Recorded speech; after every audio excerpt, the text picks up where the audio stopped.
pessoal, tudo bem? Como é que vocês estão por aí? Bem-vindos a mais um episódio do Experiências Contam. Já curte aqui o canal, já comenta, já compartilha, porque hoje a gente vai conversar com uma pessoa muito bacana que vai desmistificar muita coisa que a gente tem aí olhado pelo LinkedIn, muitas matérias e afins. E a gente vai falar hoje sobre felicidade corporativa. Ele é casado com a Carol. Ele tem 2 filhos pequenininhos. Não sei como é que consegue, gente. Um deles tem 1 aninho, o Rafael, e ele é pai do Antônio também. Ele é dono da consultoria Vini. Acertei? Acertei. A gente está aqui hoje com o Vinícius. Olá, seja super bem-vindo, Vinícius. Prazer, tô feliz de estar aqui e vai ser um papo interessante aí pro pessoal. Eu conheço o Vinícius de outras agendas, mas eu vou pedir para ele contar um pouquinho da trajetória dele até aqui e por que essa virada para desmistificar a felicidade. Bom, tudo começou há mais ou menos 15 anos atrás, quando eu passei por 3 situações de quase morte. Foram 3 anos seguidos, 2008, 2009 e 2010. 2008 meu pai teve um câncer, começou o tratamento de químio e de radioterapia. Em 2009, minha mãe ficou 1 mês na UTI, até descobrirem que ela tem uma doença chamada lupus, que é uma doença autoimune e não tem cura. E em 2010, eu quase morri num assalto. E esses 3 eventos, eles foram um chacoalhão na minha vida. Graças a Deus, por sorte, eu tive uma segunda, terceira chance. Meu pai tá bem, minha mãe tá bem. E eu saí com vida do assalto. Só que eu comecei a estudar sobre felicidade. E aí eu descobri que existe uma ciência da felicidade, que as melhores universidades do mundo, Harvard, Stanford, Yale, estudam sobre isso há décadas. E eu fiquei fascinado, comecei a estudar, aquilo eu comecei a dar aula, depois os alunos pediram para eu levar para os times, para as empresas, e eu comecei a atender empresas. E aí hoje eu tenho uma consultoria de felicidade corporativa. A gente tem a honra de falar que atende a Vale, a Heineken, já fizemos projetos na Suzano, Deloitte, Chili Beans, Google. E este momento que a gente vive da sociedade, o tema ele vai ganhando relevância, ele vai trazendo cases e resultados, e eu sinto que é um mercado que só está engatinhando. Então, no futuro vai cada vez mais crescer, e quanto mais cases a gente cria, mais o mercado aumenta. Então eu tô muito animado, assim. Quando a gente olha da perspectiva de felicidade, né, e que a gente trata como uma ciência, como é que a gente tangibiliza isso? Porque você trouxe aqui na sua fala que foram 3 eventos de quase morte, né, de Perfeito. algumas perdas. Exato. Como é que a gente tangibiliza isso? Legal. Quando a gente fala da ciência da felicidade, existem várias escolas que trazem toda uma base para a ciência da felicidade. Então, o caso mais marcante, que foi onde eu bebi mais da minha fonte, foi o caso de Harvard. Então, eles têm alguns professores famosos, conhecidos. Tal Ben-Shahar, ele ficou conhecido lá atrás por fazer um curso de psicologia positiva, que popularizou em 2007, foi algo que marcou bastante. O Sean Aker escreveu O Jeito Harvard de Ser Feliz, que foi um best-seller, então traz dados, traz pesquisas. E atualmente em Harvard tem o professor Arthur Brooks, que escreveu um best-seller até com a Oprah Winfrey recentemente, e é professor do MBA de Harvard e do OPM. Eles trazem uma base científica que felicidade é algo tangível, é algo mensurável, é algo que deve ser praticado. E o quarto professor, que é o que eu mais utilizo dentro do meu trabalho, é o professor Robert Waldger, que ele é o pesquisador-chefe da pesquisa mais longa feita sobre felicidade. Então, o interessante é, todo mundo quer ser feliz. Quando eu dou um treinamento nas empresas, eu pergunto, levanta a mão aí quem quer ser feliz ou que felicidade é importante para você. 100% das pessoas levantam a mão. Só que eu falo assim, pô, essa é a pergunta fácil, eu sabia que vocês iam levantar a mão. A segunda pergunta é a que é difícil e mais importante, que é de 0 a 10, o quanto que você estudou sobre o tema felicidade, o quanto que você proativamente pesquisou e foi atrás.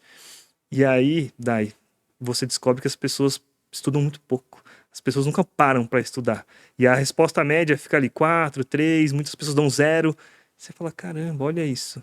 Então, todo mundo quer ser feliz, poucas pessoas estudam, e a gente percebe que esse gap é onde a gente deveria dedicar tempo e esforço. E a pesquisa mais longa sobre felicidade, já para tangibilizar e responder a sua pergunta, identificou que o fator que mais contribui para a felicidade são bons relacionamentos. Relacionamentos de qualidade, de confiança. Então é estar bem com a família, com os amigos, com os colegas de trabalho e estar bem com nós mesmos. Peraí, se a gente passa a maior parte da nossa vida no trabalho, quantas relações de qualidade e confiança a gente tem no trabalho? E a gente começou a mapear isso nas empresas. A gente começou a pesquisar na Vale, na Heineken, na Suzano, e a gente descobriu que a quantidade média de relações de qualidade e confiança nas empresas é muito baixa. Se você tivesse que chutar, que número que você chutaria? Quantas relações de qualidade e confiança, na média, as pessoas declaram? Nos dias atuais, eu acho que não chega nem a 3. Então, é triste pensar, mas a resposta média é de 2 a 3. Caramba, quantas horas por dia eu passo no trabalho? Quantas pessoas tem no time, na empresa? E a resposta média de 2 a 3 é assustadora, é chocante. Então, o nosso trabalho de felicidade corporativa, ele é muito pautado na pesquisa mais longa feita sobre felicidade. Dessa maneira, a gente começa a tirar um pouco os erros de definição sobre felicidade corporativa. E aqui é importante eu colocar, tem nome e sobrenome. O conceito que eu estou ajudando a construir, felicidade corporativa. Por quê? Felicidade é um grande guarda-chuva. Debaixo desse guarda-chuva tem várias vertentes. Tem uma felicidade, que é a felicidade que as pessoas querem viajar ao mundo, curtir, experimentar. Tem uma felicidade que é espiritual, que a pessoa vai lá conectar espiritualmente. Tem uma felicidade mais acadêmica. E tem uma felicidade no trabalho. De segunda a sexta, no horário corporativo. É deste nicho específico que eu tenho desenvolvido o trabalho nas empresas. Então tem uma linguagem específica, tem um trabalho específico, a gente bebe da fonte da ciência da felicidade, só que a gente está criando cases em empresas. Então é algo muito novo. Talvez a gente está ajudando a construir um novo nicho, Sim. que é o de felicidade corporativa. Quando você pega esse recorte da pesquisa de 2 a 3, né, nessa sua jornada, e a gente olha para trás, esse número já foi melhor? Olha, desde que eu comecei a perguntar para as pessoas, a média ela gira em torno de 2 a 3. O que aconteceu é que eu comecei a estudar o tema em 2010. Em 2015 eu só foquei 100% em mundo corporativo, então comecei a atender empresas, e em 2020 veio a pandemia. Na pandemia, isso se agravou ainda mais, porque a gente nem se encontrava. Então, pessoas começaram a trabalhar online, de casa. Então, ali teve uma barrigada também com relação a isso e nunca mais voltou. O que é chocante desse número é que a gente pega dentro de times. Então, a pessoa trabalha num time, numa gerência que tem 20, 30 pessoas. Você conhecer 10% do seu time bem é assustador. E aí, quando a gente faz essa dinâmica dentro de times menores, a líder fica surpreso. Só, caramba, eu não sabia que no meu time as pessoas não se conhecem bem. Eu achava que meu time era engajado, eu achava que meu time já tinha uma relação de qualidade e confiança. Mas não. Então, é um trabalho que... E nesse mundo novo corporativo, né, que a gente levanta algumas bandeiras que o presencial é bom, o online é bom, e partindo do pressuposto que seres humanos precisam de contato, isso é uma prova de que a gente precisa se conectar presencialmente? Bom, se conectar presencialmente facilita, com certeza ajuda. Tem um movimento de muitas empresas trazendo para o presencial, e isso facilita as trocas, as conexões. Só que, ao mesmo tempo, o online gera facilidades. Então, muitas vezes, a gente vai fazer mais reuniões com pessoas que estão em outros lugares, outras cidades, outros países. E estamos aqui gravando um podcast. O ao vivo é uma experiência incrível. O online funcionaria, traria facilidade, a gente não precisaria se deslocar. Então, ele ajuda, mas não é uma experiência tão boa. Hoje, no mundo corporativo, quando a gente fala de felicidade, a gente entende que existe um público específico para cada situação. Então, eu olho num ângulo mais otimista de no passado não existia a possibilidade de trabalhar híbrido, não existia a possibilidade de trabalhar tão remoto. Hoje já tem. Vão ter empresas que são 100% presenciais, empresas híbridas e 100% online. Então, o pós-pandemia mostrou que agora a gente tem mais opções. Quem não fica feliz num ambiente que é 100% presencial, Que bom que tem oportunidade 100% online. Só que cada um tem a sua vantagem e desvantagem. Inicialmente parece vantajoso eu ficar em casa, não sair, pegar trânsito e tudo mais. A gente já vê relatos também de pessoas que estão trabalhando 100% remotos e a pessoa não tem conexão com ninguém. Ela entra de uma reunião para outra, não tem o momento do café, não tem o almoço, e aí cria poucos vínculos com a empresa. E aí gera um desengajamento Sim. também. Nós que trabalhamos no ao vivo e depois vivenciamos o online e voltamos para o híbrido, a gente teve já pessoas que a gente se conectou. Só que tem uma nova geração completa de pessoas que nunca trabalhou. Que a primeira experiência está sendo 100% remoto online. E aí não cria conexão. Isso a longo prazo vai chegar uma conta, né? Sim. Porque quando eu olho para as companhias, e eu sempre trabalhei em companhias muito grandes, o fator de você estar com o time, conhecer as pessoas, realmente faz você virar o jogo, faz você, né, se esforçar mais, aprender mais, você tá ali junto, eu brinco, né? Tá no barquinho furado, cada um pega a sua canequinha e vamos tirar a água. Essa fala, quem trabalhou comigo já ouviu ela. Mas eu sinto que cada vez mais as empresas têm um padrão de puxar para alta performance. Uhum. E muito pro faça você mesmo. Perfeito. Como é que a gente trabalha o faça você mesmo dentro de uma alta performance, mas pedindo uma conexão? Perfeito. Então, a empresa, ela é o famoso cobertor curto. Você puxa para cobrir em cima, o pé fica frio. Você coloca o cobertor para baixo, aqui fica frio. Por quê? São recursos escassos que a gente tem que saber escolher muito bem. E o mundo corporativo ele vai sempre movimentar performance, sempre vai movimentar o bem-estar das pessoas. O que é interessante de felicidade corporativa? Já que a gente está trazendo o letramento sobre o tema, felicidade corporativa são 4 pilares.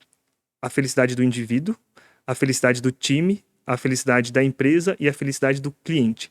E elas são 4 felicidades distintas e complementares. O que é um indivíduo feliz? É algo único e singular. O que deixa você feliz é diferente do que deixa o Vini, o pessoal que está assistindo. Então você tem que ter um autoconhecimento para desenvolver a felicidade do indivíduo. A felicidade do time é um time engajado, um time que as pessoas se sentem valorizadas, respeitadas. A felicidade de uma empresa, o que é uma empresa feliz? É uma empresa que dá lucro, que dá resultado, que tem performance. A felicidade do cliente é um cliente satisfeito, que retorna, que compra. Então essas felicidades elas são complementares. Muitas vezes se confundiu, e esse é um erro de programas de bem-estar, porque só foca em um quarto, que é a felicidade do indivíduo. E aí o indivíduo quer trabalhar menos, quer ganhar mais, então o bem-estar entra neste ângulo. E aí para muitas empresas os programas de bem-estar são um custo. É algo que a liderança fala, putz, isso aqui não está me ajudando. Às vezes acaba me prejudicando. Sim. Agora quando a gente fala da felicidade corporativa, que tem esses 4 pilares, tem um entendimento que uma hora eu vou me sacrificar pelo bem do time, mas também no momento que eu precisar, um time compacto, que tem relações de qualidade e confiança, eu posso também ter essa zona de compensação. E aí a gente começa a olhar a felicidade da empresa, que é uma felicidade que vai buscar a lucratividade, o lucro, a performance. Então a gente tem que fazer um alinhamento desses pontos.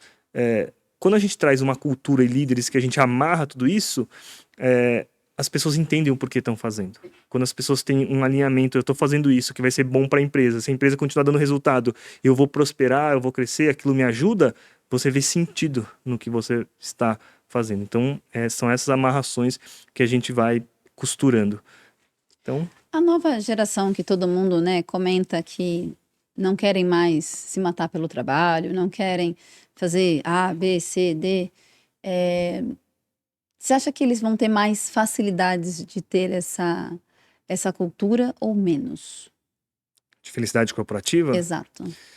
De entender o propósito, né? Olha, se a empresa fizer a mais, eu estou dentro desta companhia, então o que acontece lá vai ser o meu fruto e por aí vai. Perfeito. As novas gerações, elas têm um desafio, um dilema, que é, quanto mais opções você tem, mais difícil de escolher fica. Então, quando a gente fala de felicidade, muitas vezes o que gera a insatisfação é o fato de eu ter que abrir mão. Cada escolha é uma renúncia. Se a pessoa não aprendeu isso, não entendeu esse conhecimento, ela sempre vai sofrer. Porque a pessoa quer o melhor de cada um, mas não quer o pior de cada um. E isso não existe. É igual você tem que escolher um restaurante. igual você tem que escolher um relacionamento. Cada escolha você vai ter qualidades e defeitos. E você vai ter que saber abrir mão. Quando você tem muitas opções, aquilo gera o termo em inglês é o FOMO, né? O Fear of Missing Out. Eu tô perdendo. Então, existe um trabalho mental e emocional de entender que eu preciso abrir mão de algumas coisas. Não é só o melhor de tudo. Então, isso é um desafio inicial. Por outro lado, tem uma questão de quanto mais opções você tem, a chance de você encontrar algo que tem mais aderência a você aumenta. E o que vai acontecer? Vai normalizar a troca de empresas. Os nossos pais, nossos avós ficavam a vida inteira numa mesma empresa. E eles falam, não, é um absurdo você ficar trocando toda hora, é porque você não deu certo nesse trabalho. Hoje em dia já é muito comum. Então as pessoas vão trocar cada vez mais. Qual que é a oportunidade das empresas? Vai acontecer, as pessoas vão sair. Só que quando a pessoa sair, tem dois caminhos. Ela pode sair e ficar falando mal da empresa, nunca mais volta nesse lugar, Sim. ou ela vai sair e vai falar bem. E o mundo ideal é a pessoa sair e falar bem e um dia voltar. Você fala, meu, eu experimentei outras culturas e percebi que aqui, de fato, eles cuidam do indivíduo, a gente está gerando resultado, a gente tem uma cultura de bem-estar e performance, então esse movimento já tem acontecido em alguns clientes nossos. Das pessoas, as que saem, começam a falar bem e algumas estão retornando. E isso é uma métrica maravilhosa, porque quem não tinha muitas opções, quando você tem muitas opções, você quer ir testando. Mas chega um momento que você vai testando e aí você percebe o que foi bom e o que foi ruim. Sim. E a tendência é voltar naquilo que gera a melhor experiência.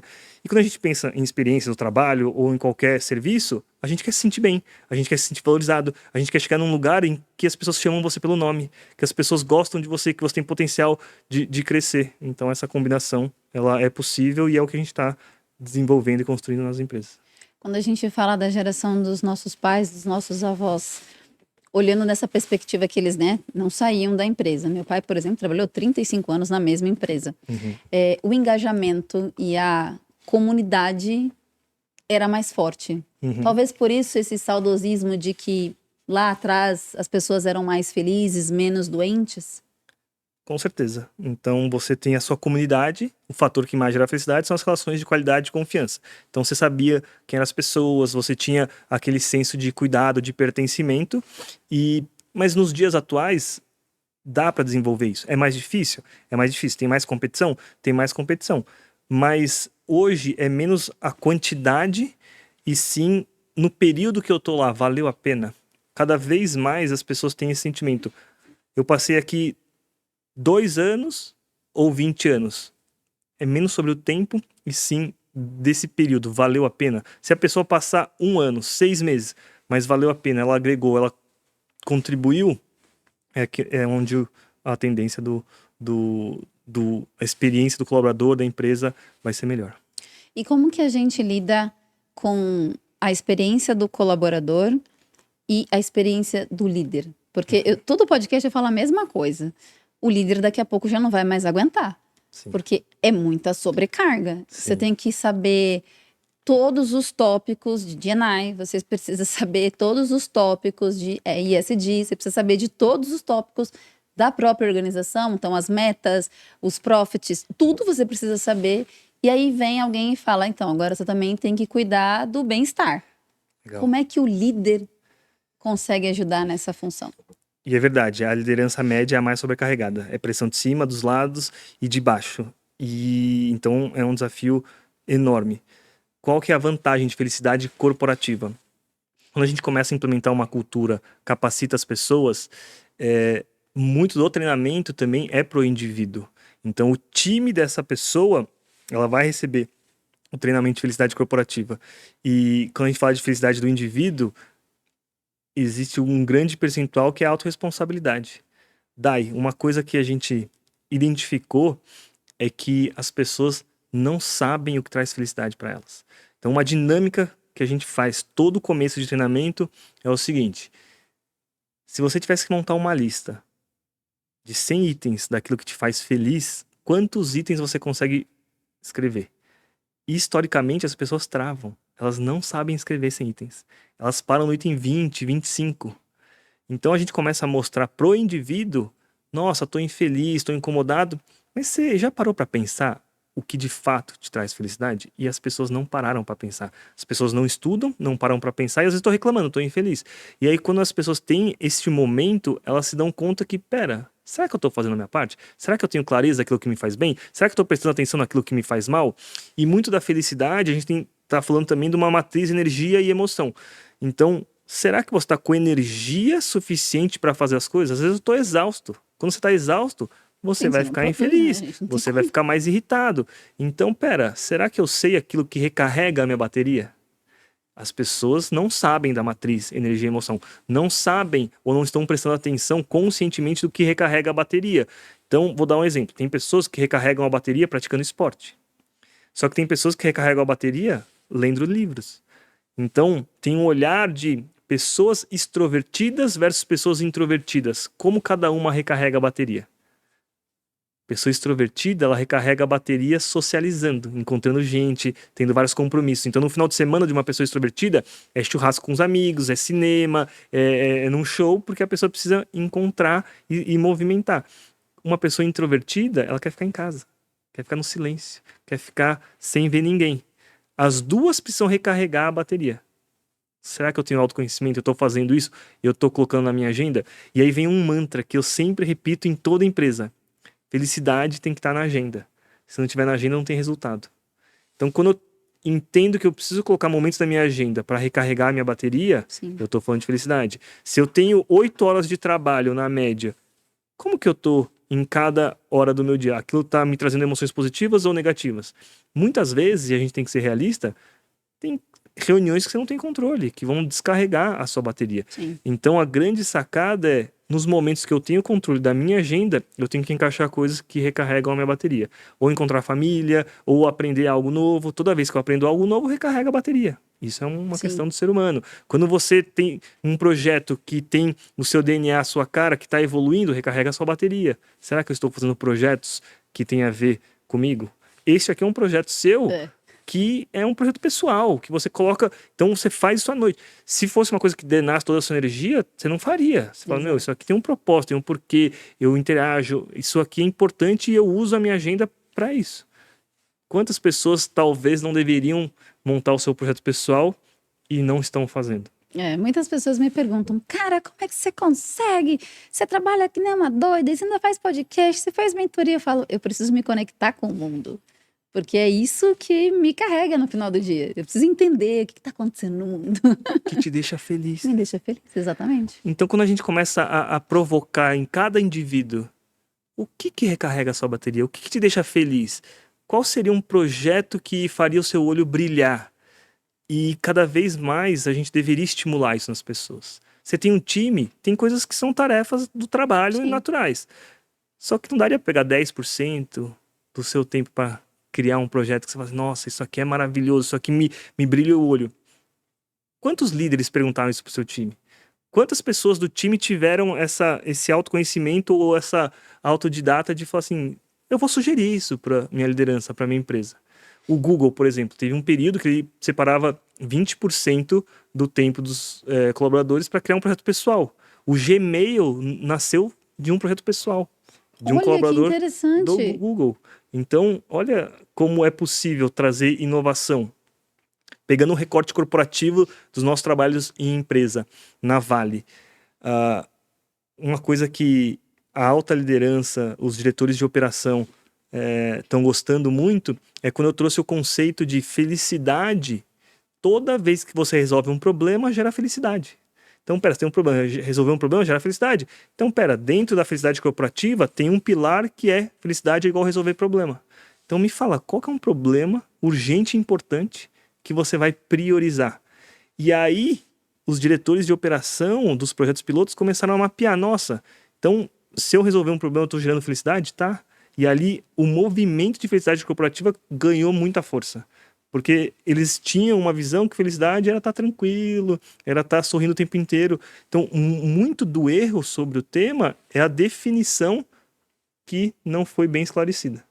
E aí a gente vai construindo. Esse letramento dentro das organizações, e você falou nomes de organizações gigantes, né? Que tem diversos tipos de operações, tanto no escritório, tanto de operações, a Vale é uma coisa de operação real ali, né? Aonde é mais difícil de colocar? Aonde que isso se encaixa mais fácil? Legal. Aonde se encaixa mais fácil?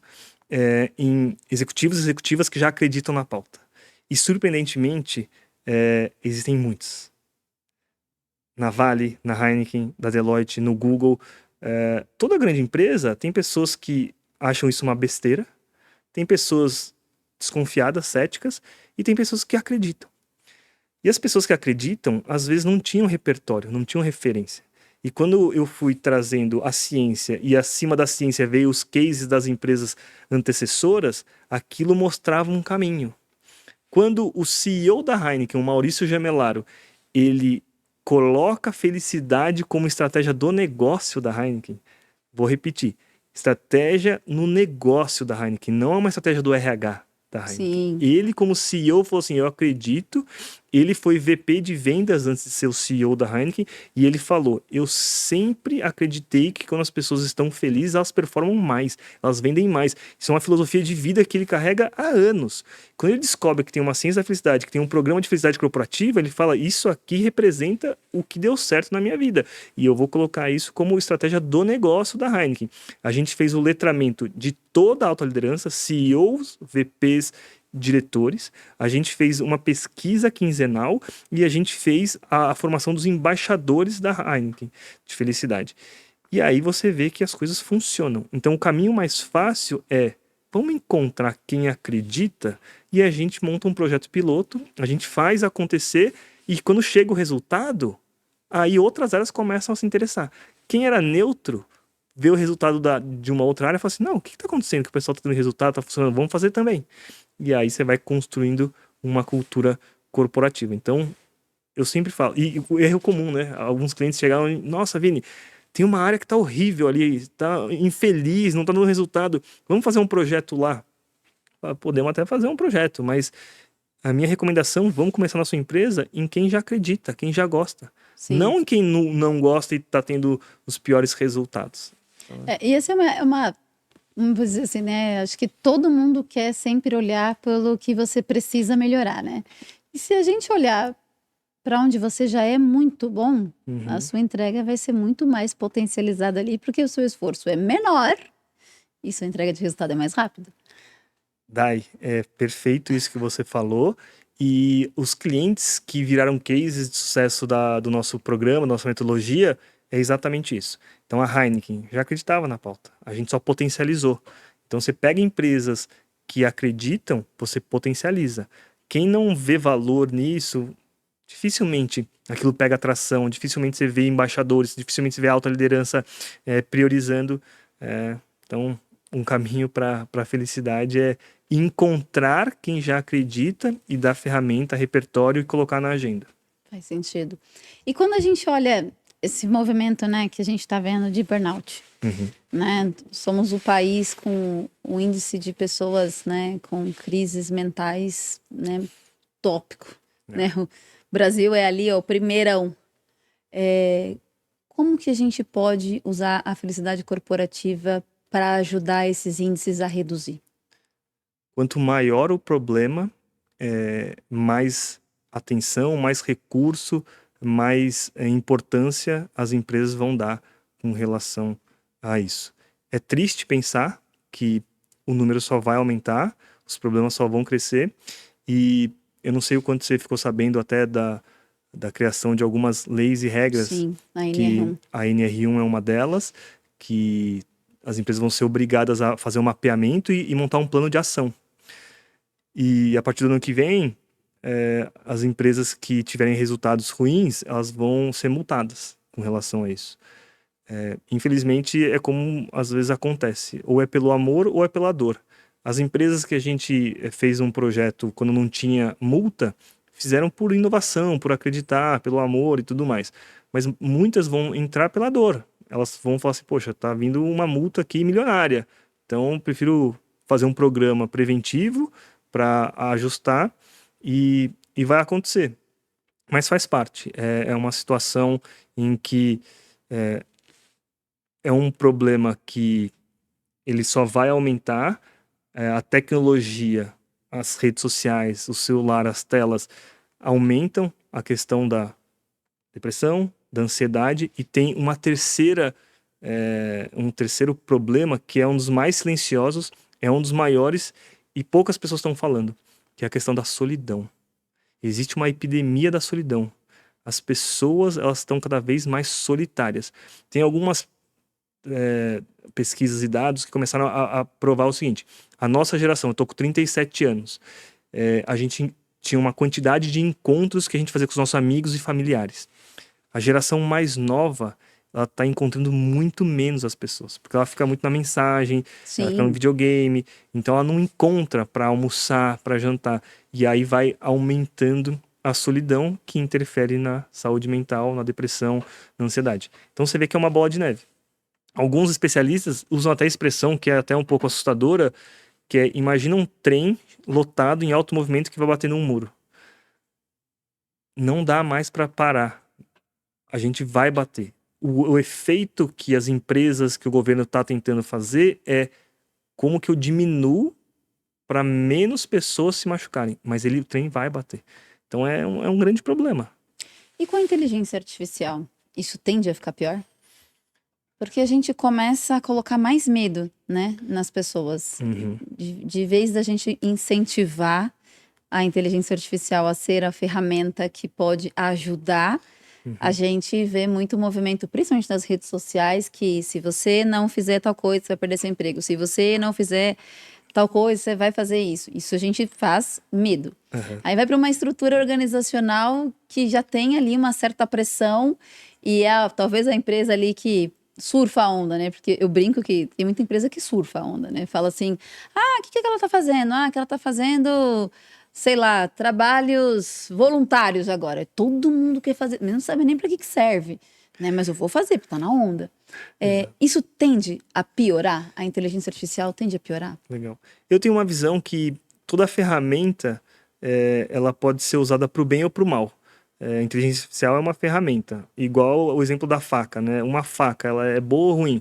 Depende de quem está usando. Se você usar para o que ela precisa para cortar algo, ela vai ser uma ferramenta positiva. Mas se você usar para espetar, para furar alguém, pode ser uma ferramenta perigosa e nociva. Inteligência artificial, a mesma coisa. Então, se ela for bem usada, rede social também. Eu não acho que a rede social é ruim de uma maneira geral. O excesso, usar mal aquilo, é que pode gerar problemas. E quando a gente pensa em inteligência artificial, qual é interessante? A Harvard Business Review publicou o que as pessoas mais procuraram na inteligência artificial em 2024 e 2025. E em 2025, o primeiro lugar foi terapia e uma companhia. Então, são questões emocionais, conexões emocionais. Isso é interessante. Eu acho que a ferramenta, ela nos dá informação, ela nos dá dados. Então, a inteligência artificial, eu particularmente acho fascinante. É um negócio, uma capacidade de dados, de informação incrível. Então, vamos tentar usar ela bem. Mas quando a gente descobre que a maioria das pessoas, a pesquisa número 1 foi terapia e questões de companhia, reforça que uma questão importante que a gente deveria olhar com muito carinho e conecta com uma pesquisa mais longa sobre felicidade, bons relacionamentos. O que eu acredito? Quando a gente tem muita informação, a gente vai ficando com medo, vai ficando ansioso e tudo mais. Vamos focar no que a ciência já descobriu que funciona e é bom pra gente. Relações de qualidade e confiança. Então, você tem as 24 horas vão continuar. Se eu preciso ter relações de qualidade e confiança, será que eu estou bem conectado com a minha família, com os meus amigos, no trabalho, nas trocas? E a pesquisa mais longa de felicidade provou que relações de qualidade e confiança não são só as conexões dos melhores amigos, das mais profundas, porque inicialmente pode parecer que é isso. Sim. Só que a ciência descobriu que são as conexões do seu dia a dia. A pessoa que você encontra no metrô, a pessoa da padaria que você tem um contato, que às vezes a pessoa que lá faz o pão na chapa, essas microconexões, elas são tão importantes quanto as conexões dos seus melhores amigos. Então são as interações do dia a dia que afetam as suas emoções. Então, o que eu entendo? Quanto mais informações a gente tem, deixa eu usar aquelas que vão me proteger dos desafios e dos problemas. Sim. E a gente tem problemas de questões de saúde mental, de ansiedade, de medos. O medo, tem outra pesquisa que fala que 80, 90% do nosso medo, ele nunca acontece. Então Sim. a gente vive com muitos medos que afetam a nossa ansiedade, as nossas emoções, e na prática, a grande maioria deles nunca acontece. Tenho medo de perder emprego, tenho medo de morrer, tenho medo de ser assaltado, e aí você começa a criar. Nossa, tenho medo que vai explodir uma terceira guerra mundial. Então tem que tomar cuidado, e aí é um treinamento da inteligência emocional também, de saber filtrar, de saber, pô, isso está me fazendo bem? É isso que eu preciso? O quanto que essa informação, o que eu estou olhando, está agregando na minha vida. Então, é uma curadoria da sua atenção, daquilo que você está prestando atenção, do que você conversa. Mas num sistema ultra power conectado, como é que as pessoas conseguem olhar para si? A sensação que eu tenho é que ninguém consegue fazer isso hoje em dia, porque sempre tem alguém que é melhor, né? Tipo, 5 passos para fazer alguma coisa, 3 para você pular da ponte, 5 passos para você dar o primeiro passo. Como é que a gente volta as pessoas para talvez ter aquele momento de que a emoção vai ser sentar e ver os carros passando? Como tínhamos lá na vovó, né? Tipo assim. Contemplativo, né? Num momento. Bom, tem uma questão filosófica aqui que eu deveria colocar na mesa, que ela gera uma complexidade, que é o seguinte: ao estudar esse tema 15 anos agora, uma coisa que foi um insight, um aha moment para mim, foi descobrir que vão existir felicidades diferentes para pessoas diferentes que são diferentes da minha. Ou seja, eu preciso saber, no momento da minha vida, o que é importante para mim que vai me gerar felicidade. E é possível que tenha uma outra pessoa ao meu lado que o que ela precisa para aumentar a felicidade dela é exatamente o oposto do que eu preciso. E quando eu olho aquilo, é assustador, porque a pessoa pode estar fazendo o oposto do que eu preciso e ela está muito feliz, e eu falo assim, não, isso é um absurdo, como que ela está feliz com isso? Por que eu estou falando, dando esse exemplo? Dependendo do momento que você está, ficar contemplando, ficar olhando os carros é o que você precisa para dar uma desacelerada, e que aquilo vai te gerar felicidade. Mas pode ser que tenha outra pessoa que neste momento o que ela precisa é acelerar. Ela quer crescer na carreira, ela quer aprender, ela quer se jogar. Saber distinguir isso é importante, porque é a questão de eu quero fazer tudo ao mesmo tempo, que gera uma pressão. Outra coisa nessa mesma linha. As pessoas falam, nossa, felicidade é um ambiente de uma empresa que a gente é colaborativo, que a gente gosta um do outro e tudo mais. Para algumas pessoas vai ser isso, mas para outras a felicidade às vezes é um ambiente competitivo. A pessoa vai se sentir bem e feliz num ambiente em que está uma disputa. Isso é difícil de entender no começo. Por isso que felicidade tem muito a ver com combinado não sai caro. A regra tem que ser clara. Se é uma cultura de competição, é esta cultura que a gente está desenvolvendo. Sim. Então quem for entrar aqui saiba que é esta cultura. O que não pode acontecer é eu prometer que é uma cultura colaborativa e chegar lá uma cultura competitiva. Então, esse nível de maturidade com relação a isso é importante por quê? Para entender que existem diversos tipos de felicidade, eu preciso entender qual é a minha e qual é a minha neste momento, para que aí eu vá nessa direção. Então, E quando você volta para o líder ali, né? Eu sempre questiono, de novo, né? Ele tem que saber tudo, né? E se a gente der um passinho a mais, a gente pega ali os primeiros, né? O líder de primeira viagem, digamos assim, né? E aí você trouxe um fato interessante.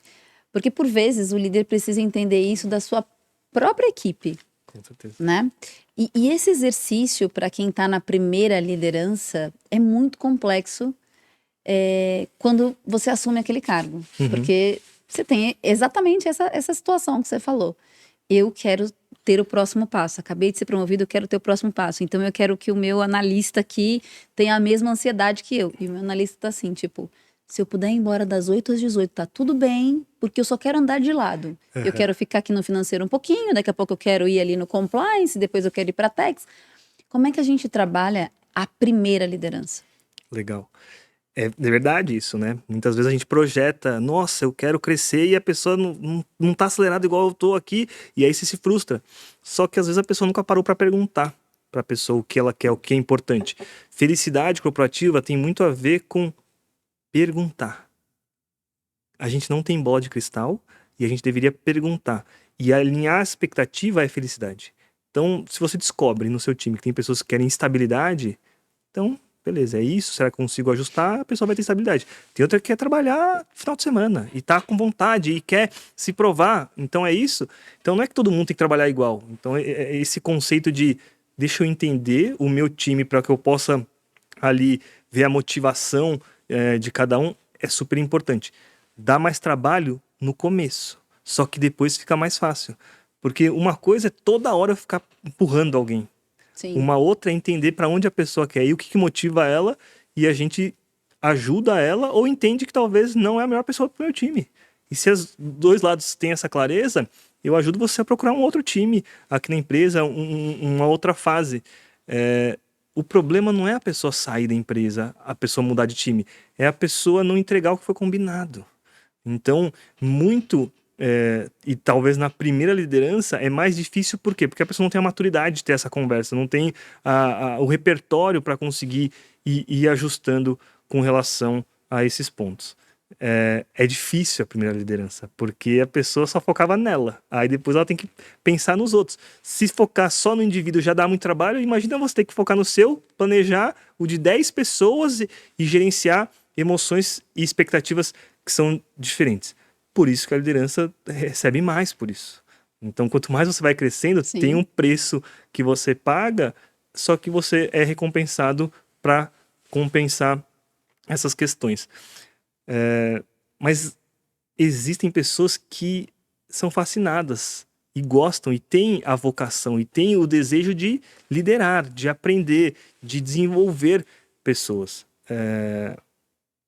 E aí as pessoas que têm esse perfil têm a tendência de ficar mais tempo e ir melhorando e continuar no mundo corporativo. Outra coisa, nem todo mundo foi feito para o mundo corporativo. E isso é uma reflexão extremamente importante, que a pessoa às vezes fica lá insistindo e talvez não é onde a pessoa vai florescer. O mundo corporativo tem um conjunto de regras e tempos e movimentos. Talvez a pessoa tenha um espírito empreendedor e está lá batendo a cabeça dentro do mundo corporativo e deveria empreender. Tem gente que é mais artístico, tem gente que é mais atleta. Então, essa busca de entender aonde você tem o seu lugar de potência é fundamental. A gente vai, na teoria, viver 70, 80, 90 anos. Eu acredito muito que você pode arriscar, testar outras coisas. A sua carreira não deveria ser uma única tentativa. Então, Sim, faz sentido. e assim, eu tenho uma carreira de um consultor de felicidade corporativa. Não existe essa carreira. Eu que criei. Eu que fui atrás. E como começou isso? Eu fiz um projeto piloto à noite. Eu trabalhava como headhunter. Eu trabalhei 5 anos como headhunter durante o dia. Então eu entrevistava executivos e executivas. E à noite eu peguei a minha paixão e comecei a fazer. Então eu sempre sugiro isso. Pega o seu tempo livre, pega a noite e faz o seu projeto, que é a sua cara. O que você faria durante 10 anos sem receber nada que você faria com gosto? Eu trago essa reflexão. Sim. Porque ali tem algo que você deveria dedicar um tempo. Fazer algo que faz o seu coração ficar quentinho. Então... E quando a gente olha para o mundo corporativo, né? E essa tendência da gente ter que descobrir o que é work harmony e work balance. Como é que a gente desmistifica isso para não falar é uma empresa fofinha que tem ali o escorregador ou é uma empresa que tem os seus KPIs ali batido todos os dias numa daily call e afins? Legal. Tem gente que odeia essas terminologias, tem gente que ama essas terminologias e tem muito da fase que as pessoas estão vivendo. É importante colocar o contexto que as empresas estão vivendo. Então, num momento de crise, no momento de sobrevivência, é menos sobre work-life balance, work-life harmony. É mais sobre, na sobrevivência, no desespero, a gente tem que pagar as contas, a gente tem que fazer acontecer.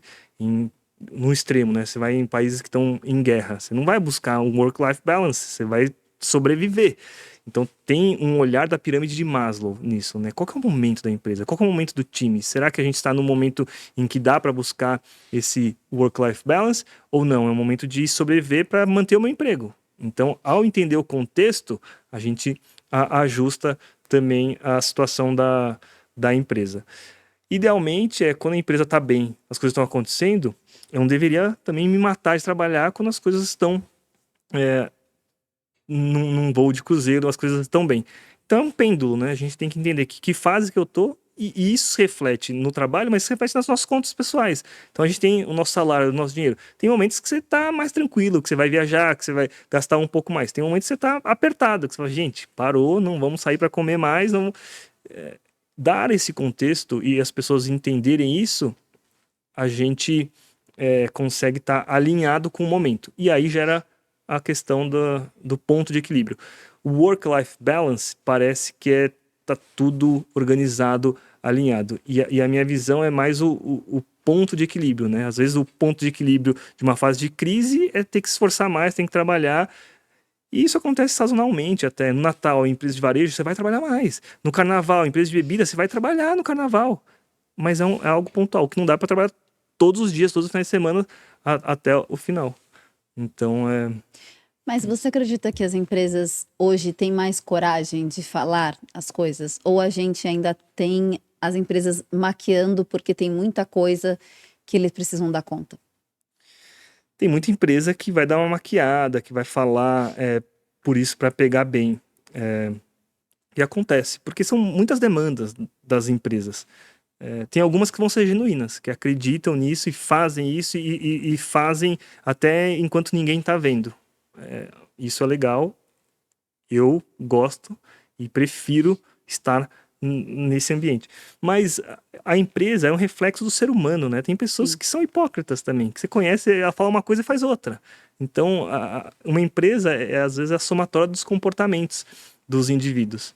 E dos reconhecimentos que acontecem ali naquela prática, né? Total. Dos reconhecimentos, é uma disputa de poder, é uma pirâmide, né? Uma empresa tem um CEO, alguns diretores, então vai chegando cada vez mais alto numa organização maior, que é uma relação de poder. E aí a questão das relações de qualidade e confiança, elas também jogam uma carta nesse jogo, que é a questão de, no topo da pirâmide, muitas vezes a pessoa seleciona por confiança, não por competência. E aquilo gera um incômodo nas pessoas. Sim. Só que ao mesmo tempo a pessoa, ao escolher por confiança, é para se proteger. Porque se você coloca pessoas muito competentes que você não confia, ela pode tirar. Então começa a ter uma proteção de espaço. É natural. Vai acontecer. Em toda empresa isso acontece mais ou menos. Então também tem que entender a maturidade se eu quero jogar esse jogo e entender os movimentos políticos. Então é menos sobre certo e errado e mais entender qual jogo você está jogando. Do mesmo jeito que você vai jogar futebol ou basquete, a regra pode pegar a bola com a mão, o outro não pode. Então, É muito mais sobre o combinado, né? Não tem certo nem errado, é só o combinado, o que a gente estabeleceu aqui. exato. E se não tem a ver com seus valores, muda de ambiente. Ou se você está no topo da organização, muda a cultura. Então a empresa, ela é um organismo vivo que está em constante transformação. O fato de estar na alta cúpula, na alta liderança, você tem a caneta de mudar as coisas. Sim. Isso é uma das vantagens de estar na liderança. Você tem a força de mudar, de melhorar. E a ideia é que as empresas evoluam. Uma coisa que você trouxe na fala que eu acho super interessante é o comportamento, né? E você trouxe no começo, você falou, quando eu faço essa pesquisa, ninguém tem esse autoconhecimento. Hoje as pessoas vão ali, né, no Instagram, 5 minutos, consome aquilo e falam, uau, já sei tudo. Mas não pratica. Como é que a gente faz, por mais que não seja dentro da corporação, para que as pessoas consigam entender o impacto das práticas dentro e fora de uma organização? Para elas ganharem consciência do que é felicidade. E você trouxe na sua fala agora uma coisa que eu acho super importante. Toda regra é válida, né? Desde que não infrinja os seus valores. Perfeito.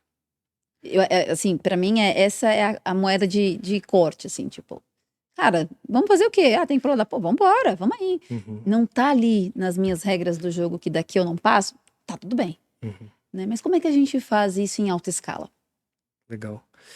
Quando a gente pensa em crenças e valores, a gente olha o mundo e a gente vê que lugares do mundo, cada um tem crenças diferentes. Então, nos Emirados Árabes, né? Minha esposa, ela trabalhou no BCG, numa consultoria, que ela teve que fazer um projeto lá. E aí o pessoal tinha que andar de burca na rua. Então, é uma coisa cultural. No Brasil não tem. Então, o certo e errado, os valores mudam conforme o contexto. Então, esse é um ponto importante. Outra coisa que você colocou da prática, né, que eu acho super interessante, e até um conceito que eu estava pensando essa semana. Eu acredito em 3 pilares, né, que é estudar, praticar e multiplicar. A prática é o que torna aquilo possível. Então, quanto mais você pratica, aquela questão do Malcolm Gladwell das 10.000 horas, eu acredito muito na repetição, na melhoria. Quanto mais a gente estuda, mais a gente descobre que a gente sabe pouco do tema. Eu estou há 15 anos estudando sobre felicidade e cada vez você vai aprendendo mais sobre felicidade e tem aquela famosa frase, né? Quanto mais sei, sei que nada sei. Tem aquela outra frase do Aristóteles: somos o que repetidamente fazemos. Excelência, portanto, não é um ato, mas sim um hábito. Então, tudo reforça a questão da repetição, do hábito de melhorar. Felicidade é a mesma lógica. Hábitos saudáveis é a mesma lógica. Eu sou fã do Tony Robbins, até um livro que ele Ele é escreveu demais mesmo. foi um divisor de águas para mim, o Awaken the Giant Within. E ele fala uma frase assim, nos seminários, que ele fala assim: eu consigo olhar para uma pessoa e saber se a pessoa pratica exercício e come bem 7 dias da semana, uma vez por semana, ou se a pessoa não faz nada. Porque somos o resultado disso. Sim. Então, fisicamente a gente vê quais são os comportamentos. O pensamento, as crenças, quando a pessoa fala, a gente descobre. E é super importante, então, encontrar sua filosofia, o que você acredita, estudar, praticar e ser walk the talk, né? Você É. vivenciar aquilo que você acredita é fundamental. Então, se eu falo de felicidade, eu busco práticas que aumentam a minha felicidade. E felicidade não é ausência de problema, não é ausência de emoções negativas. É saber lidar com isso, entender que emoções negativas vão existir em muitos momentos e como que eu uso isso, que informações que elas me passam. Então, não sabia. Tem alguma cultura fora do Brasil que você vê que já está mais pacificado o entendimento de felicidade corporativa? Felicidade, tem alguns países que estudam, que são mais aprofundados. Felicidade corporativa, que é o case de empresas, eu sinto que o Brasil ele está sendo pioneiro, está desenvolvendo em grandes empresas, e eu vou trazer o caso da Heineken. Na Heineken, a diretoria de felicidade da Heineken, então a gente criou uma diretoria de felicidade, a Lívia Azevedo, pessoa incrível, Sim, ela é mesmo. ela é uma nota 10, foi a primeira diretora de felicidade na Heineken, na história da Heineken. Nenhuma operação do mundo existiu uma diretoria de felicidade. Ela foi a primeira em toda a operação e muitos países da Heineken estão começando a fazer benchmark no Brasil para levar esse conceito para fora. Então o Brasil tem a chance de começar a exportar um conceito, o que é interessante para nós, que somos brasileiros, que a gente tem a tendência a, deixa eu ver o que os Estados Unidos está fazendo, o que a Sim, Europa está fazendo, o que a Ásia está fazendo, eu vou replicar. E eu tenho a certeza que o Brasil pode ser um exportador de felicidade e performance, que é conseguir entregar resultado cuidando das pessoas. e é interessante, né? Porque somos conhecidos lá fora como o país do calor humano.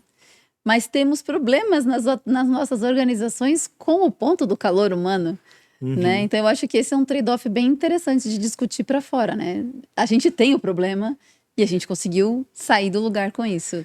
Total. E uma coisa que você identificou, o Brasil, ele tem um material humano, um capital humano que já valoriza as relações, que é um povo acolhedor, que gosta de se conectar. Isso é um diferencial competitivo. Para o mundo que a gente está vivendo, que é a da solidão, das doenças mentais, as pessoas tiram férias e vêm para o Brasil e falam assim, nossa, olha que povo maravilhoso. Então, é como se a gente tivesse um material humano que a gente pode exportar. Então, quando eu olho essa perspectiva, você fala assim, olha a oportunidade que a gente tem do Brasil de conseguir entregar resultado, deixar as pessoas felizes. Imagina que se as empresas pudessem ser um vetor de formação de pessoas que tenham o repertório da ciência da felicidade para levar isso para mais pessoas. Uma Vale, ela é uma mineradora, mas ela também pode ser um dia, um sonho, uma aspiração que eu tenho. Imagina que é a empresa que mais formou embaixadores da felicidade, que mais capacitou colaboradores que conhecem sobre a ciência da felicidade e que levam nas comunidades que as pessoas convivem. Então, é uma oportunidade única. Única mesmo. Sensacional. Agora, a minha última pergunta aqui pra gente pensar juntos, vocês sabem já, né? Que minha pergunta vai ser aquela que a gente vai pensar bastante.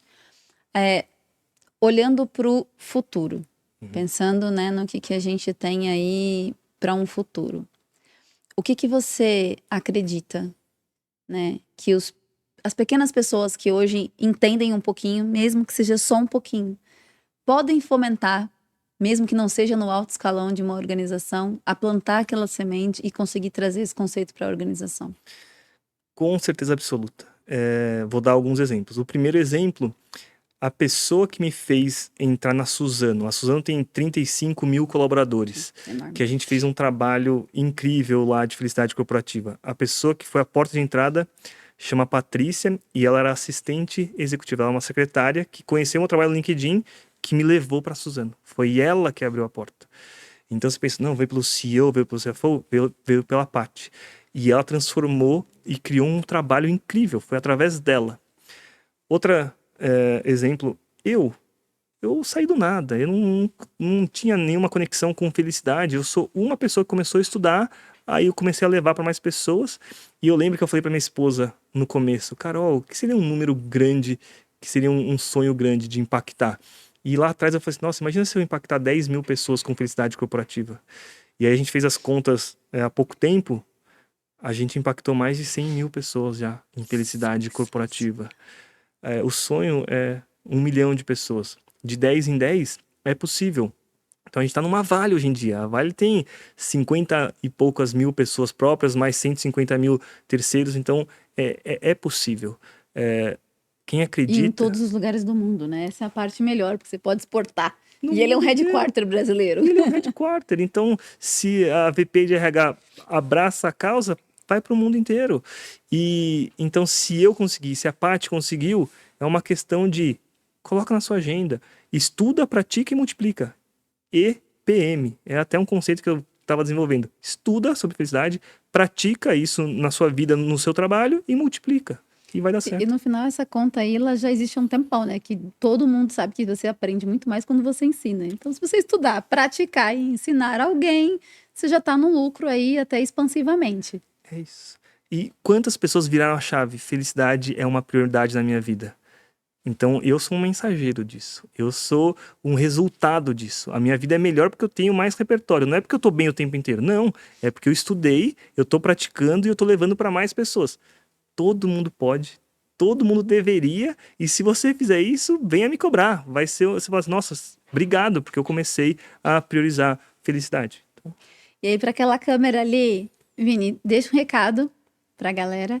E, obviamente, aonde que eles se encontram você, como é que eles podem te acionar, Legal. né? E se, obviamente, você vai fazer algum curso, alguma coisa, alguma palestra que a pessoa pode ir lá e conhecer um pouco mais sobre o assunto. Maravilha. Então, Vinícius Kitahara, no LinkedIn, no Instagram, felicidade.vini. Tem uma novidade que é super novidade. A Companhia das Letras me chamou para escrever um livro.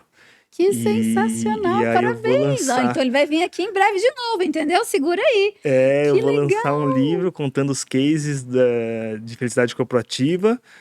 Vai ser no selo Portfólio Penguin. Então as pessoas vão poder ler o que a gente tem feito. Mas se eu pudesse deixar uma mensagem final aqui. Qual foi o ano que você decidiu priorizar a sua felicidade? O meu foi em 2010, depois de passar por 3 situações de quase morte. E quando eu faço a pergunta, tem muita gente que não sabe o ano que decidiu virar a chave priorizar. Só que quando a gente tiver 90 anos e olhar para trás, a gente vai pensar, nossa, o que fez a vida valer a pena?